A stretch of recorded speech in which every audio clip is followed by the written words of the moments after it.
But even Blackbeard's legendary flagship could not conquer the Atlantic forever. Storms, disease, endless labor, and the constant threat of battle reminded everyone aboard that the sea showed no mercy to pirates or prisoners alike. The Queen Anne's Revenge became a symbol of fear, but also of survival against impossible odds. In the end, endurance, not terror, was the greatest weapon aboard one of the most feared pirate ships of the Golden Age of Piracy. Our goal is to have 100 pirates on the team. Subscribe and leave a comment below. That way, you'll be part of our team. Trace your finger along the map from Nassau toward the coast of North Carolina and picture the year 1718 as the smell of rotting oak, boiling pine tar, damp hemp rigging, stale bilge water, wood smoke, sulfur, and salt drifted across the Atlantic beneath low storm clouds. Edward Teach, remembered by history as Blackbeard, commanded the fearsome Queen Anne's Revenge, a pirate flagship of roughly 300 tons carrying nearly 40 bronze cannon after being converted from a captured French slave ship into one of the most formidable vessels of the Golden Age of Piracy. Her hull relied upon massive white oak futtocks secured by hand-forged iron spikes nearly 12 inches long, while repeated careening removed marine growth before shipwrights hammered twisted oakum into every seam and sealed the planking beneath boiling pine tar. According to this fictional story inspired by the era, several women captured from merchant vessels found themselves imprisoned aboard the pirate flagship as it cruised the American coast in search of rich prizes. They expected immediate violence or execution, yet the reality proved even more terrifying because survival depended upon enduring every brutal day aboard a warship designed entirely for combat. Confined beneath the gun deck, they slept among stacked water casks, spare cordage, sailcloth, powder barrels stored behind reinforced bulkheads, and rows of cannon whose iron shot weighed from 9 to 24 pounds. Every creak of the hull, every crash of waves against the tumble-home, and every distant order shouted across the deck reminded them that their lives depended not only upon the pirates above, but also upon storms, disease, hunger, and the unforgiving Atlantic itself. Every sunrise aboard the Queen Anne's Revenge followed a relentless routine dictated by survival rather than comfort. Before dawn, the watch changed as the ship's bell marked the passing hours, and sailors immediately inspected standing rigging, deadies, chain plates, and hemp shrouds soaked by salt spray throughout the night. According to this fictional story inspired by the era, the women quickly realized that even as prisoners they could not remain idle. They carried fresh water from heavy oak casks, stitched torn sailcloth using waxed linen thread, cleaned wooden mess tables, and helped sort spoiled provisions from those still fit to eat. The air below deck remained thick with the smell of damp timber, mold, tar, and black powder stored inside tightly sealed barrels.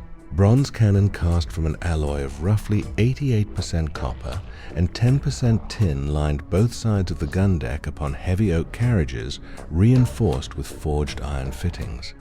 Each weapon remained secured by massive breeching ropes nearly 5 inches thick because a loose cannon during rough weather could smash through bulkheads and kill everyone in its path. During storms, the women watched seawater pour through opened gun ports before crews rushed to close them with heavy oak lids, while carpenters constantly checked the hull for leaks, driving fresh oakum into widening seams with iron caulking tools. Every day revealed another harsh lesson. Survival aboard Blackbeard's flagship depended less upon courage than upon adapting to the endless labor required to keep a 300-ton warship alive against the sea itself. Life below the gun deck became the greatest test of endurance. According to this fictional story inspired by the era, the women soon learned that darkness aboard the Queen Anne's Revenge never truly disappeared because sunlight barely reached the crowded compartments beneath the main deck. The ship rolled constantly, causing water, loose tools, and wooden casks to shift across the planks unless they were tightly secured. Hammocks hung only inches apart, leaving little room to move between sleeping sailors, while the air remained heavy with smoke from the galley, damp canvas, sweat, tar, and the sharp odor of sulfur drifting from the powder magazine. Every meal had to be eaten quickly because battle could begin without warning. At the first cry of "Sail ho!" the entire ship transformed into a machine built for war. Powder monkeys rushed cartridges from the magazine through protected passages, gun captains checked touch holes with iron picks, and crews loaded black powder composed of roughly 75% saltpeter, 15% charcoal, and 10% sulfur before ramming wool wadding and solid iron shot into the bronze barrels.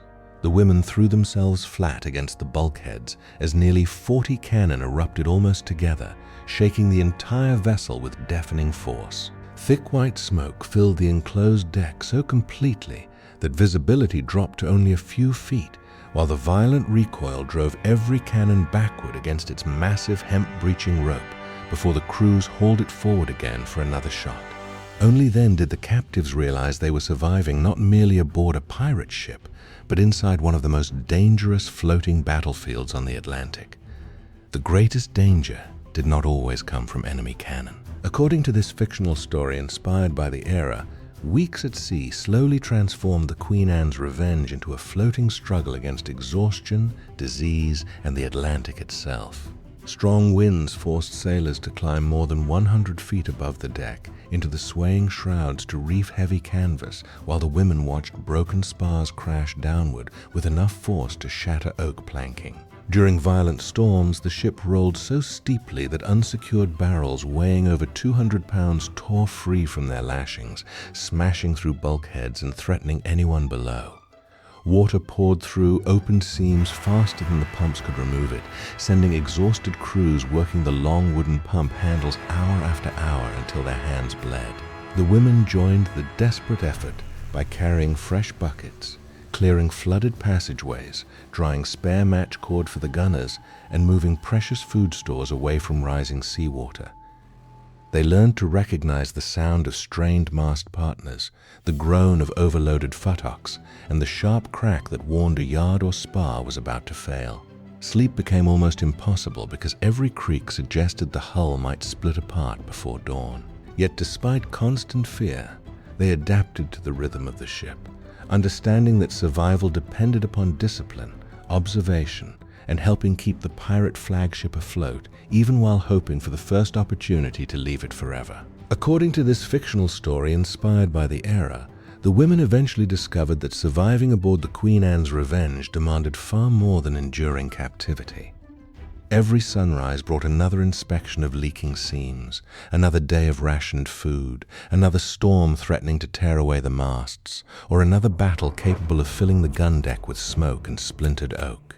They learned how quickly the sea erased the difference between pirate and prisoner when survival depended upon pumping water from the bilges, securing loose cargo, carrying fresh water casks, or helping extinguish fires started by enemy shot. Even Blackbeard's reputation could not command the wind, calm towering waves, or prevent disease from spreading through the crowded decks. When the flagship finally approached the shallow waters off the North Carolina coast, many aboard believed the greatest dangers had already passed. Instead, hidden sandbars and unpredictable currents reminded everyone that the Atlantic obeyed no captain. For the women, every day they remained alive became another victory over hunger, storms, fear, and uncertainty. They survived not because life aboard the pirate flagship was merciful, but because they adapted to conditions harsh enough to break even experienced sailors, proving that endurance often became the strongest weapon carried aboard one of the most feared ships of the Golden Age of Piracy. Although this is a fictional story inspired by real history, the hardships described aboard the Queen Anne's Revenge closely reflect what life was like on large pirate ships during the Golden Age of Piracy. Crowded decks, spoiled food, disease, violent storms, endless maintenance, and the constant threat of battle shaped every hour at sea.